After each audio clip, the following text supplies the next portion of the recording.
মুসলমান ভাইরা রে আমার, আল্লাহ রাব্বুল আলামিন বলেন ওয়া আম্মা মান খাফা মাকামা রাব্বিহি ওয়া নাহান নাফসা আনিল হাওয়া ফা ইন্নাল জান্নাতা হিয়াল মাওয়া ফা ইন্নাল জান্নাতা হিয়াল মাওয়া। मोहब्बत अपना मुझको ऐ खुदा दे, मुझे भी जाम उल्फत एक पिला दे, मुझे भी जाम उल्फत एक पिला दे, मुझे खोया मेरे अक्लो खिरद ने, खुदाया अपना दीवाना बना दे, खुदाया अपना दीवाना बना दे। मुसलमान भाईरा रे आमार, যৌবন বয়সে তওবা করা হলো পয়গম্বরদের খাসলাত। এই জন্য যৌবন বয়সে কোনো বান্দা বান্দি যদি গুনাহ থেকে ফিরে ফিরে চলতে পারে, আল্লাহর নবী সাল্লাল্লাহু আলাইহি ওয়াসাল্লাম বলেন হাসরের ময়দানে যখন সেই বিভীষিকাময় অবস্থা তৈরি হবে, আল্লাহু আকবার, সেই দিন আরশের ছায়া ছাড়া কোনো ছায়া থাকবে না। যে সমস্ত যুবকগুলো যৌবনে ইবাদতের মধ্যে সময় কাটাবে, আল্লাহ পাক রব্বুল আলামিন ওই যুবকদেরকে আরশের ছায়ার নিচে জায়গা ব্যবস্থা করে দিবেন। জোরে বলেন সুবহানাল্লাহ। मौत जिस दिन आ गई दुनिया की हालत क्या हुई, रूह तन से उड़ गई मुर्दा की हालत क्या हुई, रूह तन से उड़ गई मुर्दा की हालत क्या हुई, जब मलाकुल मौत आवेगे तुम्हारे सामने, फिर तुम्हें फुर्सत ना मिलेगी लब हिलाने के लिए, फिर तुम्हें फुर्सत ना मिलेगी लब हिलाने के लिए। मुसलमान भाईरा रे आमार, মালাকুল মউত যখন চলে আসবে আমার আপনার সামনে, তখন আমরা যতই সুযোগ চাই না কেন, আমাদেরকে সুযোগ দেওয়া হোক। আদমিয়ত দাদাই বা জব মুসলমা করদাই, आदमियत दादाई बा जब मुसलमा कर दई, ऐ खुदा कुर्बा शवन एहसा पर एहसा कर दई, ऐ खुदा कुर्बा शवन एहसा पर एहसा कर दई। मुसलमान भाईरा रे आमार, আল্লাহ রাব্বুল আলামিন আমাদের আপদমস্তকে কত সুন্দর সুন্দর নিয়ামত দান করেছেন। এই সুন্দর নিয়ামত দান করার পরে আল্লাহ পাক রব্বুল আলামিন বিভিন্ন সময় আমাদেরকে আদেশ করেছেন, বিভিন্ন সময়ে বিভিন্ন কাজ করার জন্য বলেছেন। তার মধ্যে একটা করণীয় কাজ হলো আল্লাহ পাকের হুকুম নামাজ আদায় করা, গুরুত্বপূর্ণ একটি বিধান। মুসলমান ভাইরা রে আমার, আমি আপনি আমাদের জীবন চলে এমন গতিবিধান এমন হয়েছে, নামাজ বর্জন করলে আমাদের মধ্যে কোনো আফসোস হয় না। কিন্তু নবী সাল্লাল্লাহু আলাইহি ওয়াসাল্লামের সাহাবীদের মাঝখানে সুস্থ অবস্থায় নামাজ পড়তে পড়তে এমন অভ্যস্ত হয়েছে, অসুস্থ অবস্থায় সুন্দর করে নামাজ যখন পড়তে পারে না, তখন তারা বলে এই জীবন রেখে আর লাভ নাই, যে এই জীবনে সুন্দর করে নামাজ পড়তে পারি না।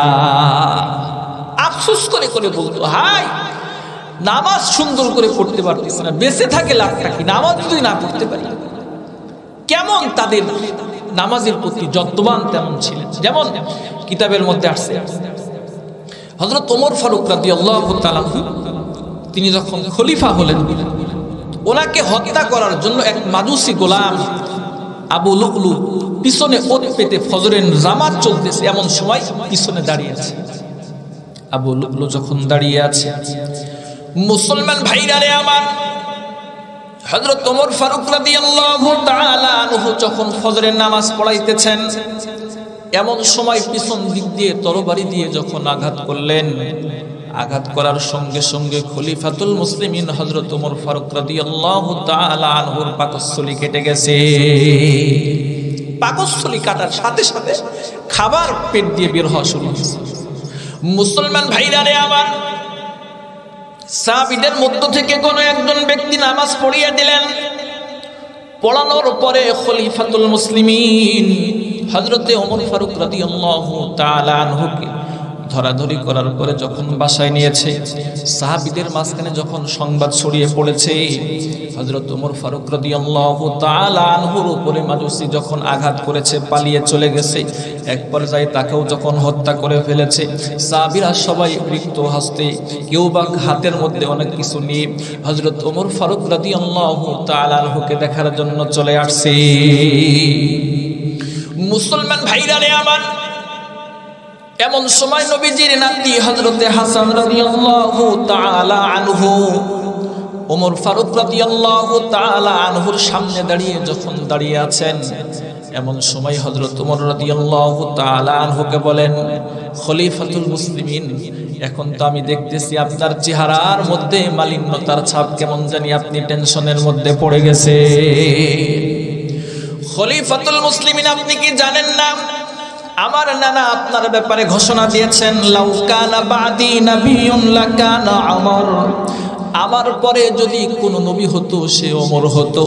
শুধুমাত্র তা নয়, আপনার জবানকে মেজাজে ওহী বলা হয়, আপনার সিদ্ধান্ত যে দুনিয়াতে দিয়েছেন আল্লাহ পাক রব্বুল আলামিন, আপনার সিদ্ধান্ত এবং আপনার পরামর্শ ভিত্তিক আল্লাহ পাক রব্বুল আলামিন একাধিক কোরআনের আয়াত নাজিল করে দিয়েছে। মুসলমান ভাইরা রে আমার, হাসান রাদিয়াল্লাহু তাআলা আনহু বলেন, ও খলিফাতুল মুসলিমিন, আমার নবী শুধু তা বলে নাই, নবী সাল্লাল্লাহু আলাইহি ওয়াসাল্লাম আমার নানা বলছে, জান্নাতের মধ্যে মেরাজের রাতে আপনার জন্য সুন্দর ঘর আমার নানা দেখে এসেছেন। জোরে বলেন সুবহানাল্লাহ। এতটা ফ্যাসিলিটি আমার নানার মুখে আপনার ব্যাপারে শুনছি, তো আপনি এত বিচলিত পেরেশান কেন? মুসলমান ভাইরা রে আমার, হযরত ওমর রাদিয়াল্লাহু তাআলা আনহু বললেন, আমার মধ্যে বেচাইন পেরেশানি দুই কারণে। এক নম্বর কারণ, আমার নবী সাল্লাল্লাহু আলাইহি ওয়াসাল্লাম আমার ব্যাপারে অনেক সুসংবাদ দান করেছে, কিন্তু আমি যখন এখন দুনিয়া থেকে চলে যাব, এই মুহূর্তে আমার রব, আমার আল্লাহ আমার প্রতি সন্তুষ্ট আছে কিনা, এই জন্য আমার অন্তরের মধ্যে ভয় ঢুকে গেছে। मोहब्बत अपना मुझको ऐ खुदा दे, मुझे बीजा में उल्फत एक पिला दी, मुझे खोया मेरे अक्लो खिरद ने, खुदाया अपना दीवाना बना दी। मुसलमान भाईरा रे आमान, खलीफातुल मुस्लिमीन রাদিয়াল্লাহু তাআলা আনহুকে জোহরের ওয়াক্তে যখন তাকে নামাজ পড়ানোর জন্য উঠাইতেছে, খলিফাতুল মুসলিমিন তখন নামাজ পড়তে যখন পারতেছে না, এমন সময় তখন তিনি বলতেছেন, এই জীবনে বেঁচে থেকে লাভটা কি, যে জীবনের মধ্যে সুন্দর করে নামাজ যদি না পড়তে পারি, এই জীবন আমার কোনোদিন দরকার নাই। জোরে বলেন সুবহানাল্লাহ। কি মহব্বত নামাজের প্রতি ছিল। অসুস্থ হয়ে গেছে, নামাজ পড়তে পারতেছে না, ভিতরে অস্থিরতা তৈরি হয়ে গেছে। জোরে বলেন ঠিক কিনা? কতটা পেরেশানি। এই জন্য নামাজ গুরুত্বপূর্ণ একটি ইবাদত। নবী সাল্লাল্লাহু আলাইহি ওয়াসাল্লাম নামাজের ব্যাপারে যত্নবান হওয়ার জন্য উম্মতকে বলেছেন। সাহাবা আজমাইন, হযরত আব্দুল্লাহ ইবনে জুবাইর রাদিয়াল্লাহু তাআলা বর্ণনা করেন, হাদিসের মধ্যে আসছে, তিনি বলেন, আবু বকর সিদ্দিক রাদিয়াল্লাহু তাআলা যখন নামাজ পড়তেন, নফল নামাজে দাঁড়াতেন, তখন মনে হতো একটা খুঁটি দাঁড়িয়ে আছে, দীর্ঘ সময় পর্যন্ত দাঁড়িয়ে থাকতো। এরকম নামাজের প্রতি তারা যত্নবান ছিল। জোরে বলেন ঠিক কিনা? এই জন্য আমাদের প্রত্যেকটা মানুষকে নামাজের প্রতি পূর্ণ যত্নবান হতে হবে। তাহলে এক নম্বর কারণ, আল্লাহর নবী বলেন, মুসলমান ভাইরা রে আমার, জাহান্নামী মানুষদেরকে যখন জিজ্ঞাসা করা হবে, মা সালাকাকুম ফি সাকার, কোন জিনিস তোমাদেরকে জাহান্নামে নিয়ে আসছে, এক নম্বর কারণ তারা বলবে, ক্বালু লাম নাকু মিনাল মুসাল্লিন, দুনিয়াতে আমরা নামাজ পড়তাম না, মুসল্লিদের অন্তর্ভুক্ত ছিলাম না। এক নম্বর তাদের দোষ থাকবে, তারা নামাজ পড়তো না। দুই নম্বর তাদের দোষ থাকবে, ওয়ালাম নাকু নুতঈমুল মিসকিন, মিসকিনদেরকে আমরা খাবার দিতাম না, এই জন্য আজকে আমরা জাহান্নামের মধ্যে আসছি। অথচ আল্লাহ পাক রব্বুল আলামিন বলেন, ওয়াফি আমওয়ালিকুম হাক্কুল লিসাইলিন, তোমাদের সম্পদের মধ্যে গরিব মিসকিন ফকিরদের জন্য আল্লাহ হক রেখে দিয়েছেন। সুবহানাল্লাহ। আজকে রাষ্ট্র থেকে নিয়ে রাজপথ পর্যন্ত প্রত্যেকটা সেক্টরে অন্যের হক মারার প্রবণতা থাকার কারণে সব জায়গায় অন্যের হক মারার কারণে আজকে রাষ্ট্র থেকে নিয়ে রাজপথ পর্যন্ত প্রত্যেকটা সেক্টরে অশান্তির দাবানল দাও দাও করে জ্বলতেছে। কথা বলেন ঠিক কিনা?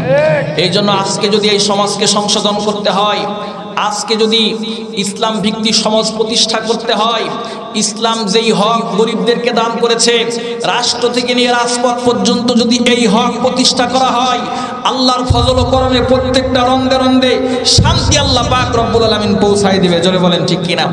এই জন্য মিসকিনদেরকে কখনো ধমক দেওয়া যাবে না। মিসকিন যখন আসবে তাদেরকে খানা খাওয়ার জন্য ব্যবস্থা করা। নবী সাল্লাল্লাহু আলাইহি ওয়াসাল্লামকে এক সাহাবী প্রশ্ন করতেছেন, সাহাবী প্রশ্ন করে বলতেছেন, নবীজি ইসলামের মধ্যে কোনটা অত্যন্ত উত্তম একটা কাজ? নবী সাল্লাল্লাহু আলাইহি ওয়াসাল্লাম বললেন, তুতঈমুত তুআম, খাবার খাওয়ানো এটা আল্লাহ পাকের পক্ষ থেকে একটা উত্তম কাজ। জোরে বলেন সুবহানাল্লাহ। তাহলে মিসকিনদেরকে খাবার না খাওয়ার কারণে, না খাওয়ানোর কারণে সে জাহান্নামের মধ্যে চলে যাচ্ছে। এই জন্য মিসকিনদেরকে ওয়া আম্মা সাইলা ফালা তানহার, মিসকিনদেরকে কখনো ধমক দেওয়া যাবে না। কি কথা বলেন ঠিক কিনা? আল্লাহর ফজল ও করমে বাংলাদেশে অনেক জায়গায় মিসকিনদের খাওয়ানোর জন্য সুন্দর সুন্দর ব্যবস্থাপনা তৈরি হয়ে গেছে। বগুড়া শহরে একটা হোটেল আছে, আকবরিয়া গ্র্যান্ড হোটেল। তার প্রতিষ্ঠাতা যিনি, তার নাম হলো আলী আকবর সাহেব। মৃত্যুবরণ করছে 1975 সালে। মৃত্যুর সময় সন্তানদেরকে বলছে, সন্তানেরা আমি চলে যাচ্ছি, কিন্তু মিসকিনদেরকে তোমরা খাবার খাওয়াবা। এই হোটেলের নিয়ম হলো রাত 11টা থেকে নিয়ে 12টা পর্যন্ত যত গরিব মিসকিন আসবে খাওয়ার জন্য সব ফ্রি।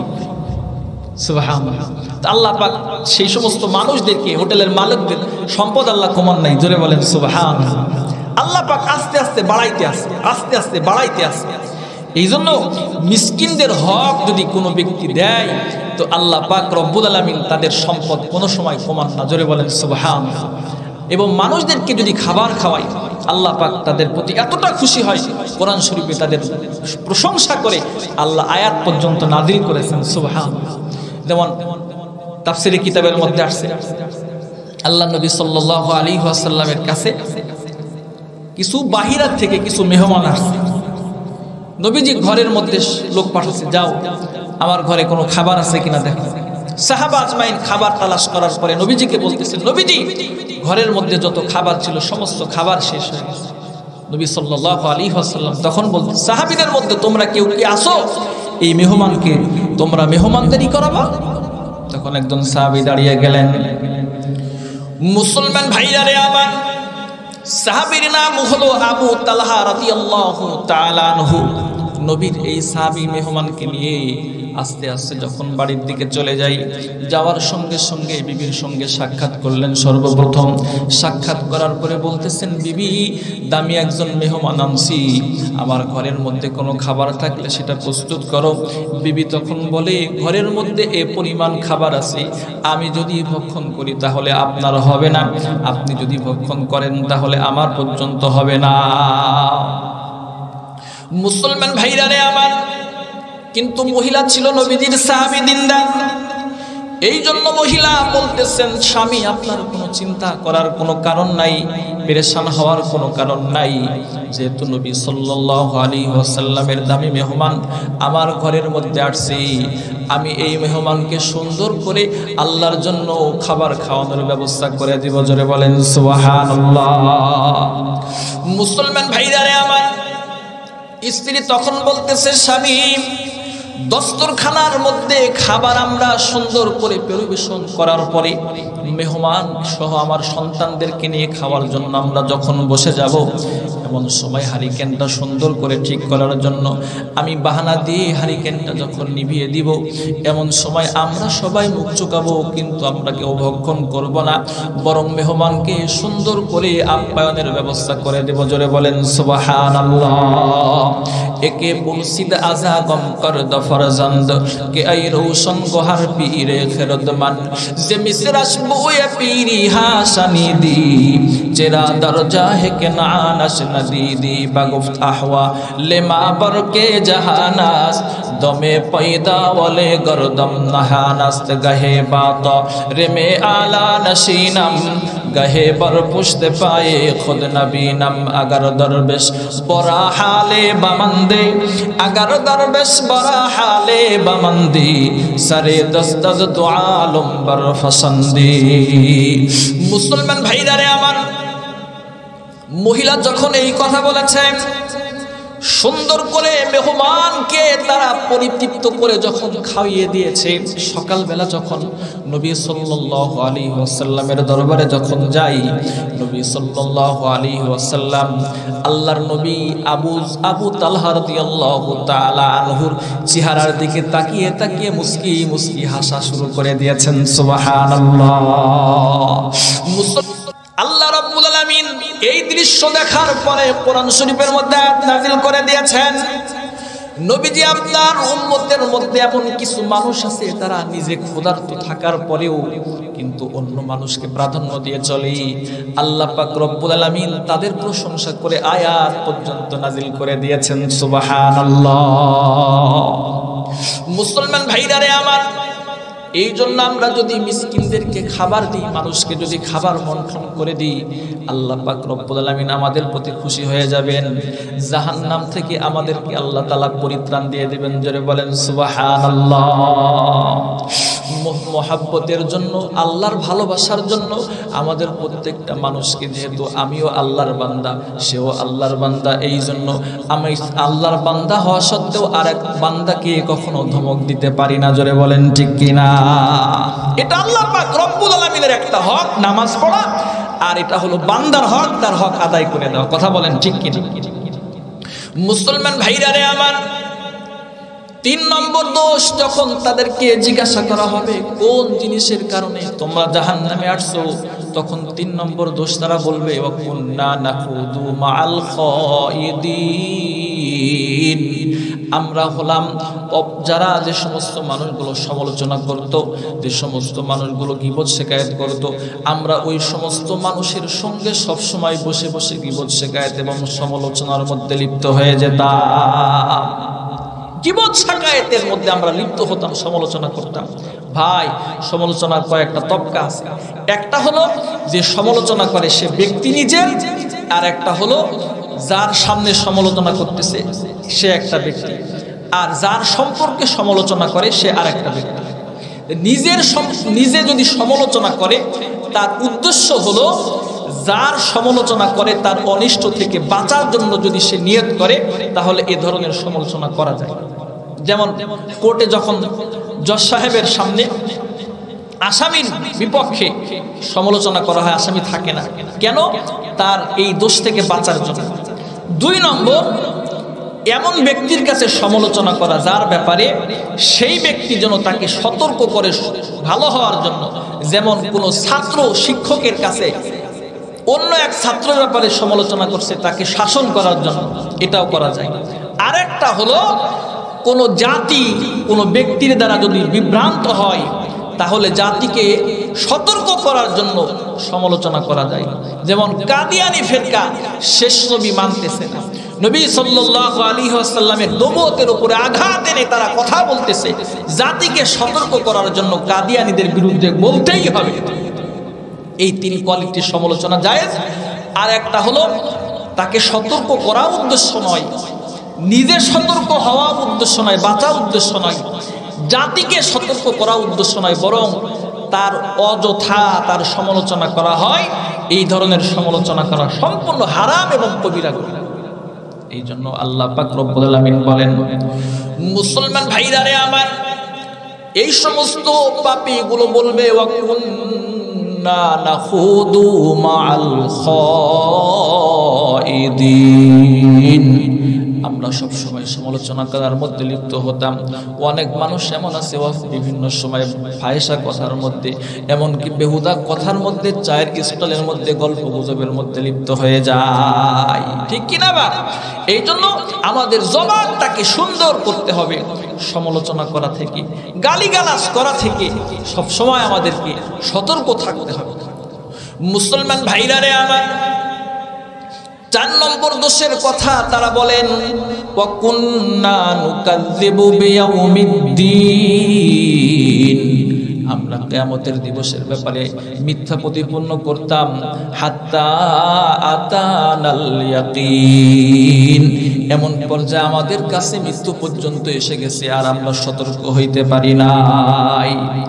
মুসলমান ভাইরা রে আমার, আল্লাহ রাব্বুল আলামিন হাসরের ময়দানে আমাদের প্রত্যেকটা মানুষকে তুলবেন। আখিরাতের ময়দানকে আল্লাহ পাক রব্বুল আলামিন যেই বিস্তৃত করবেন, সেখানে সমস্ত মানুষদেরকে উত্তোলন করবেন। এই জন্য আখিরাতের ময়দানের জন্য আমাদের প্রত্যেকটা মানুষকে সে আখিরাতের সামানা প্রস্তুত করে কিন্তু কবরে যাওয়া লাগবে। জোরে বলেন ঠিক কিনা?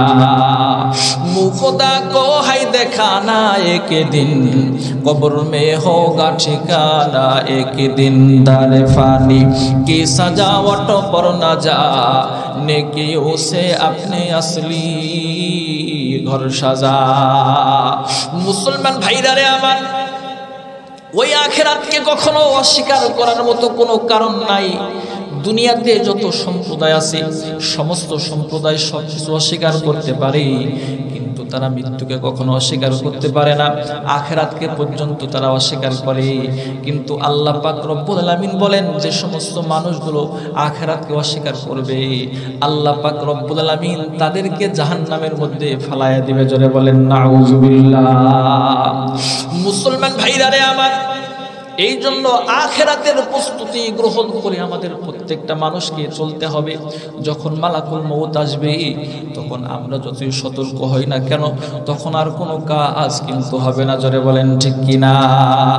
মউত জিস দিন আ গাই দুনিয়া কি হালত ক্যা হুই, रूहे तन से उड़ गई मुर्दा की हालत क्या हुई, रूहे तन से उड़ गई मुर्दा की हालत क्या हुई।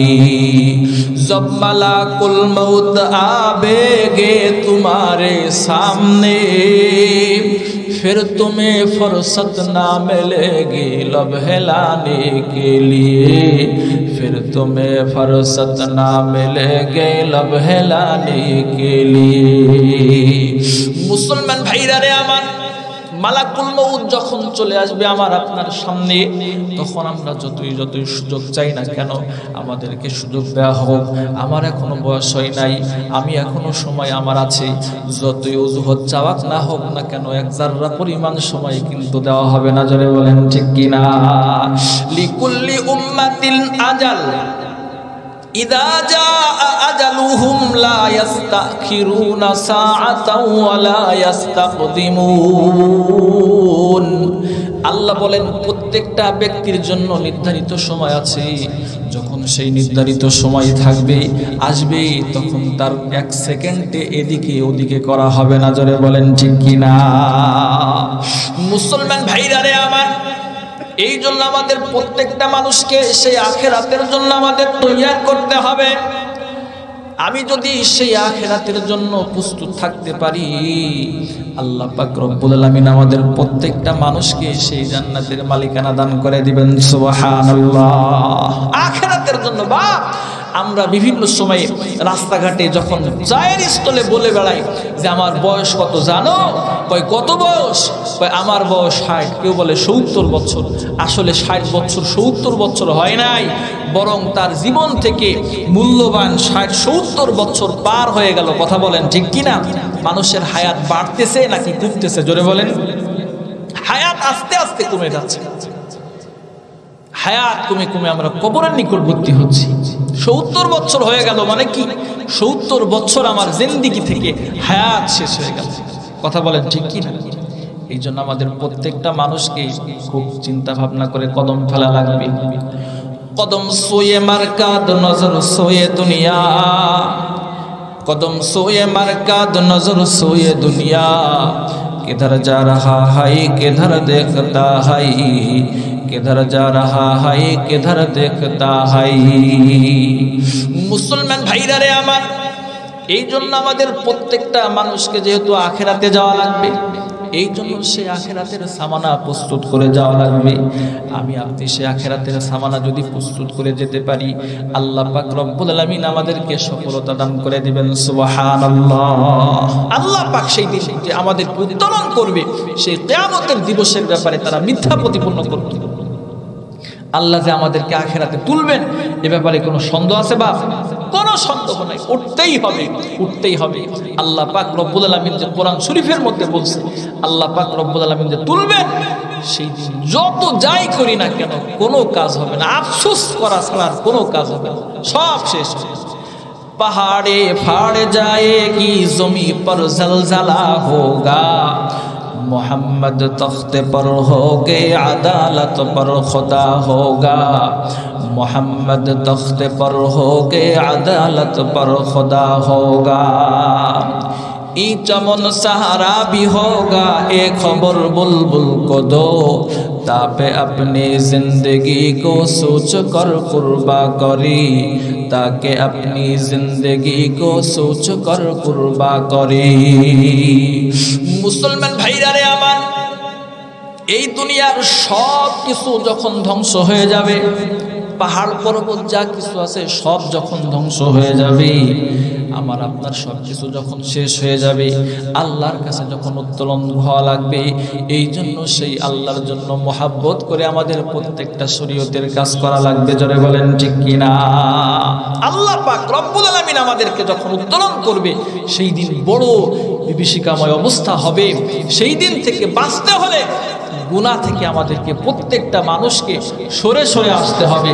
যদি গুনাহ থেকে সরে সরে আসতে পারি, তো আল্লাহ পাক রব্বুল আলামিন আমাদের সব মানুষদেরকে সেই হাসরের ময়দানে এত বিভীষিকাময় অবস্থায়ও আল্লাহ পাক রব্বুল আলামিন আমাদেরকে জাহান্নাম থেকে বাঁচায় দেবেন। কথা বলেন ঠিক কিনা? এই জন্য আমাদের প্রত্যেকটা মানুষকে আমাদের সতর্ক অবস্থায় চলা লাগবে। মুসলমান ভাইরা রে আমার, আমি আপনি দুনিয়াতে বড় বিল্ডিং বানালাম, বড় 10 তলা 20 তলা পাইলিং করে বিল্ডিং বানালাম, বানানোর পরে কোনো বান্দাবান্দি যখন দুনিয়া থেকে চলে যায়, সমস্ত মালিকানা রেখে সে রিক্ত হস্তে চলে যায়, যত কিছু সম্পদ সেখানে ব্যয় করলো, এক জাররা পরিমাণ সম্পদ নিয়ে সে কিন্তু কবরে যাইতে পারবে না। জোরে বলেন ঠিক কিনা? মুসলমান ভাইরা রে আমার, এই জন্য আমি আপনি যদি এই দুনিয়ার হায়াতে থাকা অবস্থায় আমার এই আমলটাকে সুন্দর করে সাজায় নিতে পারি, এটা আমার কবরে যাবে, হাসর মিজান ফুলসিরাতে সব জায়গায় আল্লাহ পাক রব্বুল আলামিন ব্যবস্থা করে দিবেন। সুবহানাল্লাহ। কুওয়াতে নেকি নাদারি বদমাকুন, কুওয়াতে নেকি নাদারি বদমাকুন, বরওজুদে খুদসতিম বেহদ মাকুন, বরওজুদে খুদসতিম বেহদ মাকুন। মুসলমান ভাইরা রে আমার, এ দুনিয়ার মানুষ, তোমার যদি নেক কাজ করার শক্তি না থাকে, অন্তত গুনার কাজ করে নিজের অস্তিত্বের উপর জুলুম করো না। এই জন্য আমাদের প্রত্যেকটা মানুষকে আমাদের গুনার কাজ ছেড়ে নেকির কাজ করা লাগবে। আল্লাহ পাক রব্বুল আলামিন বলেন, মান আমিলা সলিহান ফালিনাফসিহি ওয়া মান আসাআ ফাআলাইহা ওয়া মা রাব্বুকা বিযাল্লামিল লিল আবিদ।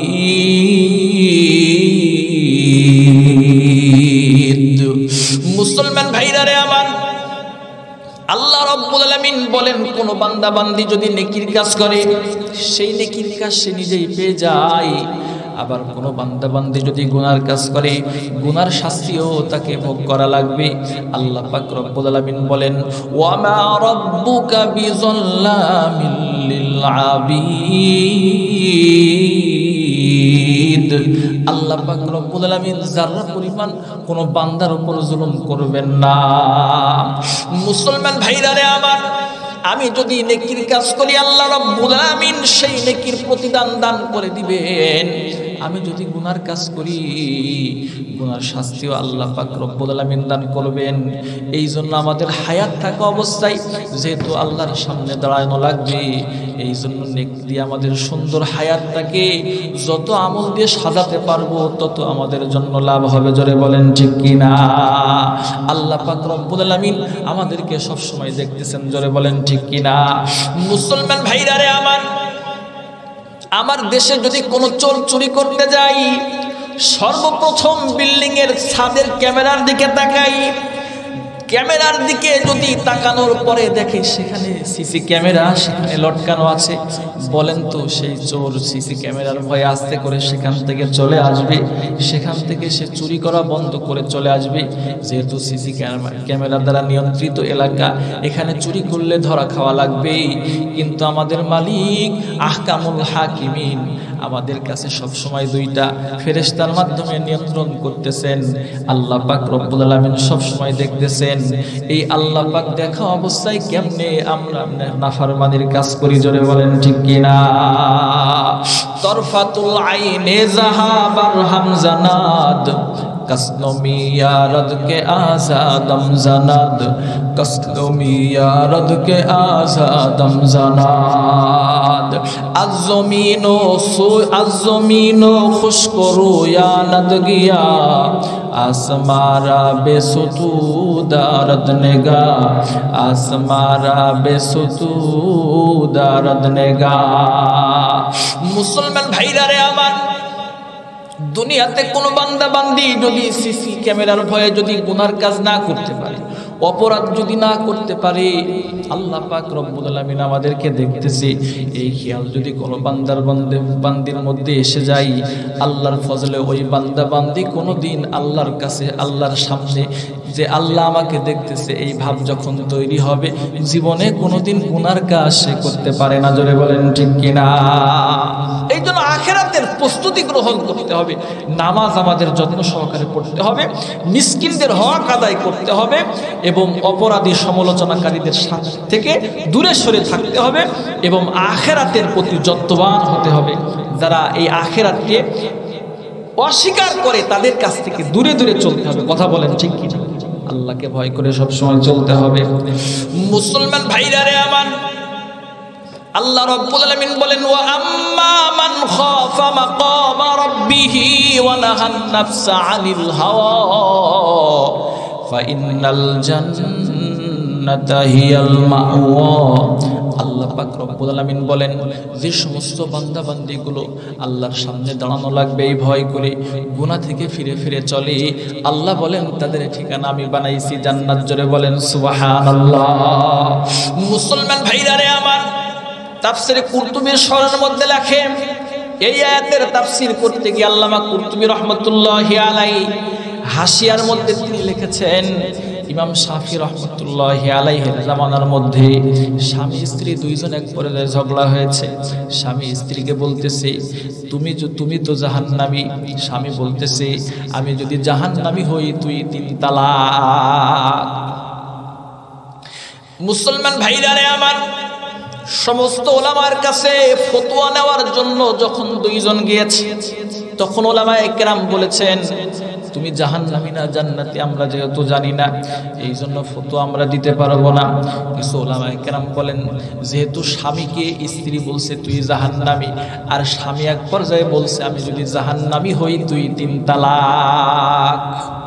মুসলমান ভাইরা রে আমার, অনেক বিজ্ঞ ওলামায়ে কেরাম, সমস্ত মানুষের মধ্যে যারা বিজ্ঞ ছিল, তারা এক পর্যায়ে বলছে তোমার স্ত্রী তালাক হয়ে গেছে।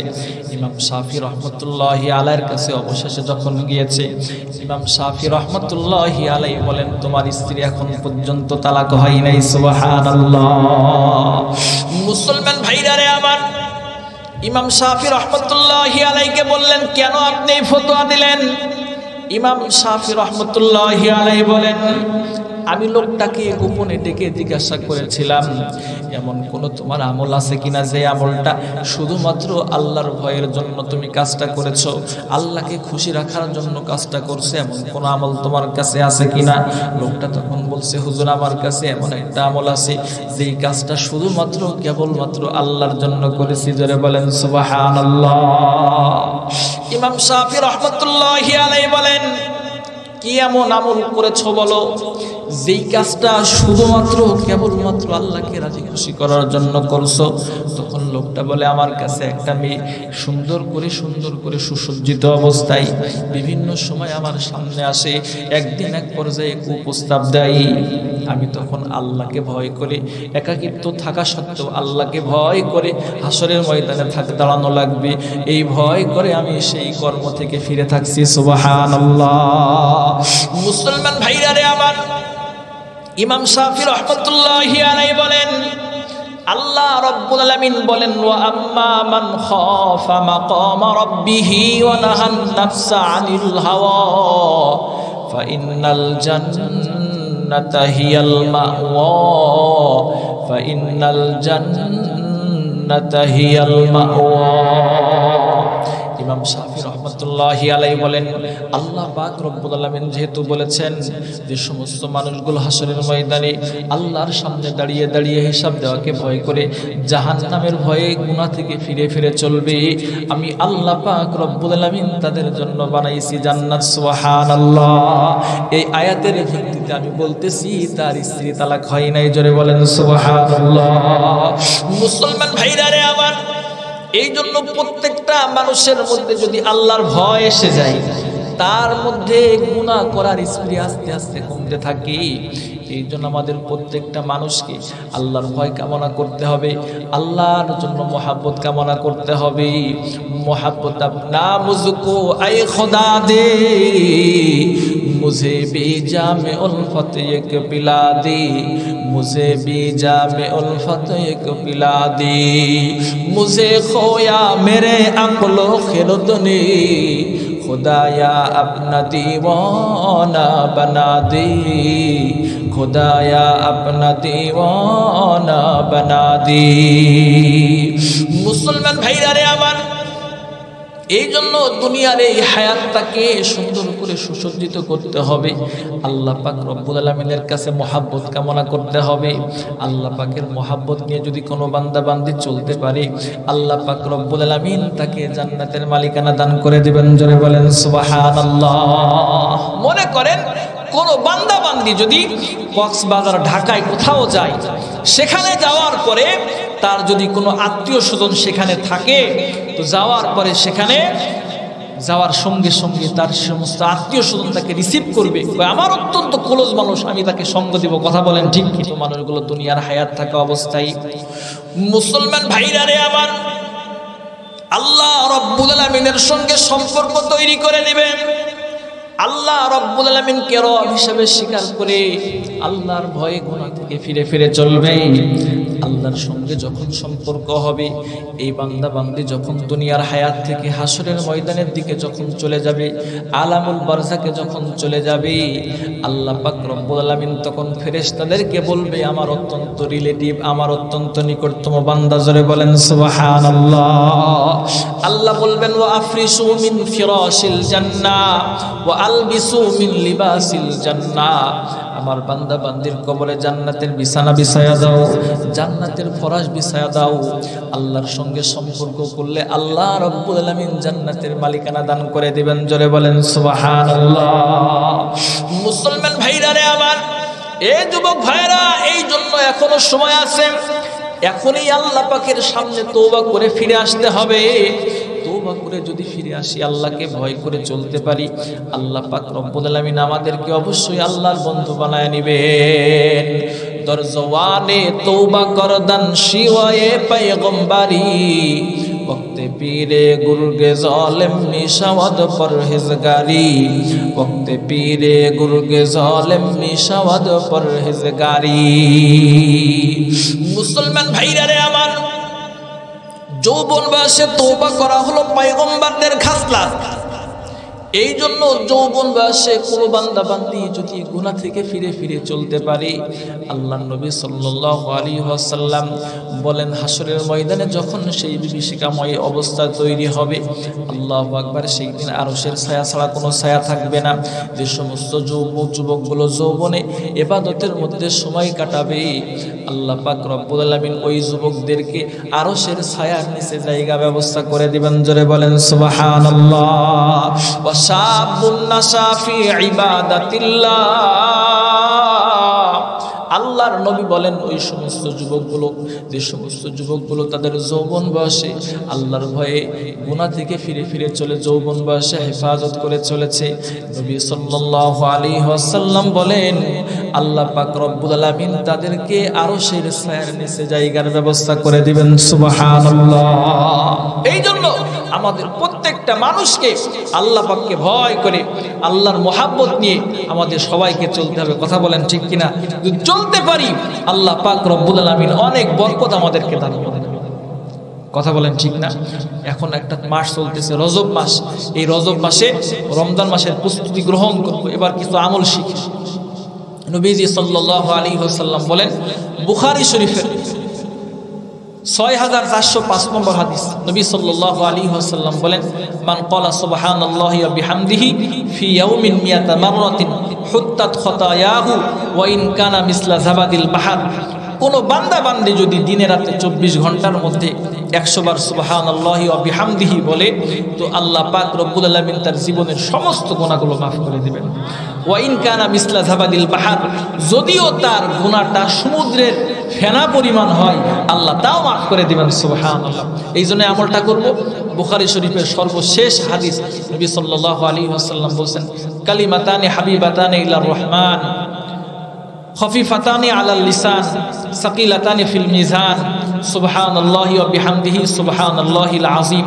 দুইটা শব্দ এমন যেটা খুব আল্লাহর কাছে প্রিয়, জবানে বলতে খুব হালকা এবং মিজানে খুব ভারী হবে।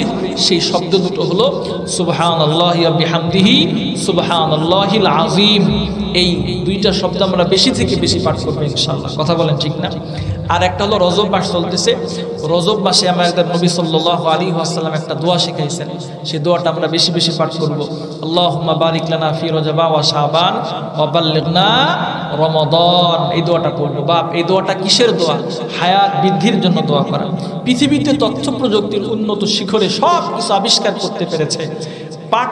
পানির নিচে 2000 ফিট নিচে কি আছে তাও বলতেছে। সব কিছু আবিষ্কার করতে পারলেও আজ পর্যন্ত মানুষের হায়াত বৃদ্ধি হবে এমন কোনো মেডিসিন আবিষ্কার করতে পারে না। এই কথা বলেন ঠিক কিনা? তো এই যে হায়াত বৃদ্ধির যে দোয়াটা, এটা বেশি বেশি আমরা পড়বো। আল্লাহুম্মা বারিক লানা ফি রজব ওয়া শাবান ওয়া বাল্লিগনা রমাদান। এটা আমরা বেশি থেকে বেশি পাঠ করব ইনশাআল্লাহ। পড়া যাবে না ইনশাআল্লাহ? আর আজকে থেকে আমরা সংকল্পবদ্ধ হই, গুনাহ থেকে সবাই ফিরে ফিরে চলবে ইনশাআল্লাহ।